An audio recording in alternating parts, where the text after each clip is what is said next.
Hello, my name is Burke Hedges, author of the best-selling book, The Parable of the Pipeline.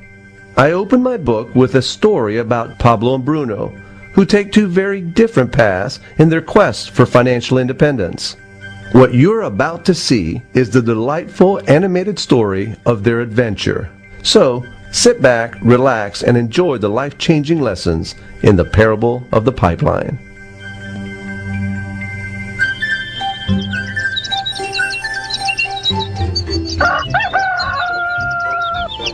Far away, in a small village, near a beautiful valley, lived two friends, Pablo and Bruno. They were both young and dreamed of a better life for themselves. They'd often discuss their dreams about how they would become the most successful men in the village. They weren't afraid of hard work, and they searched for opportunities to help realize their goals and achieve their dreams. One day, an opportunity presented itself.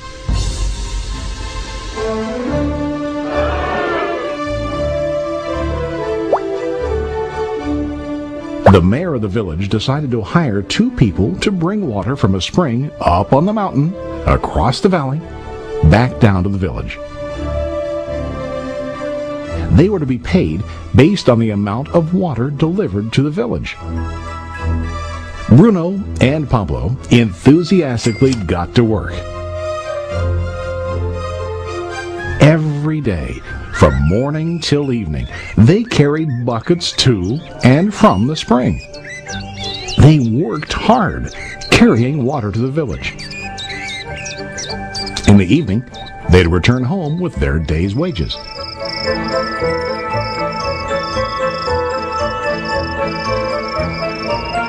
Bruno was satisfied with his work and the money he earned. He was sure that with this work he could achieve his dreams.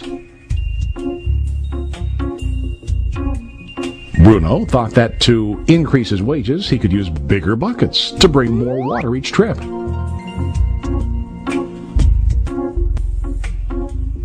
He believed with a larger income he would soon be able to buy a cow and the house that he dreamed about.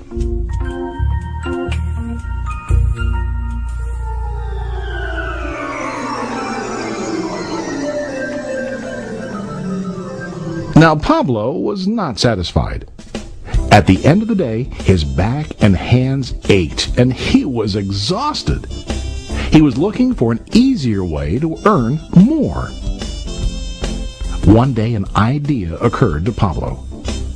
He imagined building a pipeline to deliver the water from the mountain spring to the village. With this pipeline, he could get more water to the village without carrying buckets back and forth from the spring to the village. Soon, he got very excited about his idea and began to plan. Pablo, of course, shared his idea with his friend Bruno and asked him to join with him to work on and help build the pipeline. Bruno thought the idea was crazy. All Bruno could think about was what his money could buy today and how to get it quicker. He felt that building a pipeline would slow him down and delay him in achieving his goals. Instead, Bruno got bigger buckets and went more often back and forth, fetching water. He was sure that with this method, he could make more money. Pablo decided to build the pipeline on his own. He understood that it would not be easy to build, and it would take time to complete the pipeline. Pablo knew that it could take several years to finish, but he set his mind on his goal. Every day he worked and carried water like before.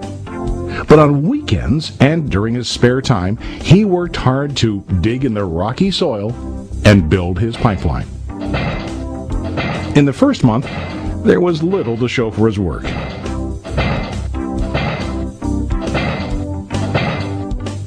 Bruno and the villagers laughed and teased him. They called him Pablo the Pipeline Man. During this time, Bruno's income doubled. He already bought a cow and a bigger house. His lifestyle changed. He now spent time after work in the bar, enjoying his hard-earned wages from delivering water.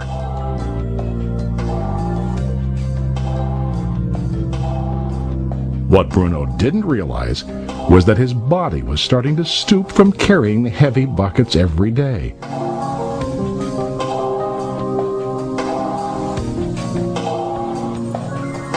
His face looked worn and his body tired.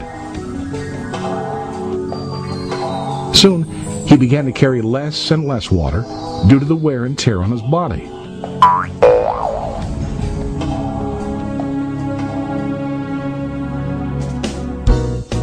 Month after month, Pablo worked.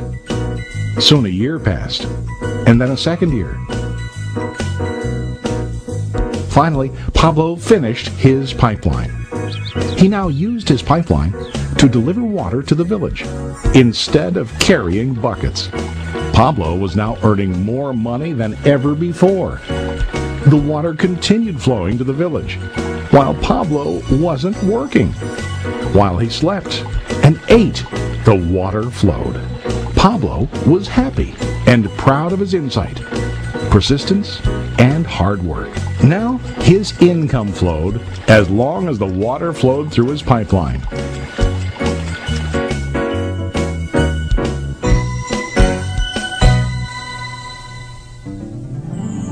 The story of Bruno and Pablo is a reflection of life. Their jobs symbolize what most people do to earn money. Bruno gets his money using buckets. He goes back and forth, carrying his buckets from the spring to the village in exchange for money. To increase his income, he either has to go more frequently to the spring or to use larger buckets. It's common in real life to increase our income by working harder. For example, working overtime or getting a second job. We also increase the size of our buckets by accepting a higher paying position, which often includes spending more time on the job. Most of us exchange time for money like Bruno. We know that every person has only 24 hours in the day and that it's not possible to use all our time to work. The most difficult time comes when we can no longer exchange time for money due to age, health, or other reasons. Then, our income stops. Now let's review what Pablo did. Very wisely, Pablo did not exchange all of his time for a limited income, but he used some of his time to build a pipeline. He knew that the pipeline would bring ongoing income as long as the water flowed. An ongoing income that multiplied the time he worked each day. Pablo knew that someday, maybe because of age or health, he would no longer be able to exchange his available time for money. Pablo knew that if he could make his idea of a pipeline work, then he only has to do the hard work of building the pipeline. After the pipeline was completed, Pablo was able to monitor and maintain the flow of water to ensure that his income will continue. Pablo has shown us that to earn an income, we don't always have to directly exchange time for money. There really are better ways. How about you? Are you still like Bruno, who directly exchanges time for money? Or do you want to be like Pablo, building and maintaining a pipeline for ongoing income? If you are interested in the idea of building your own pipeline,